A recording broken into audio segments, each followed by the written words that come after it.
beeksisa.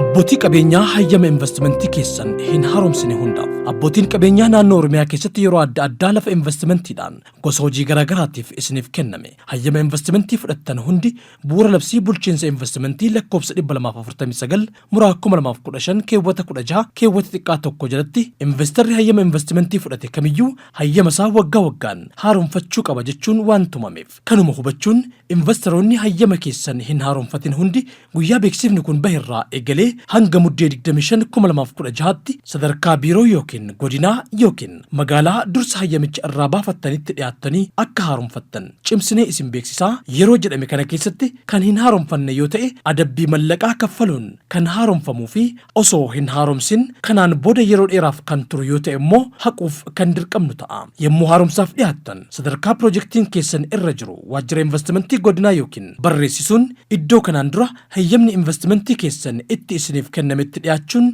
isinirraa eeggama. Biiroo Investimentii fi Industirii Oromiyaa.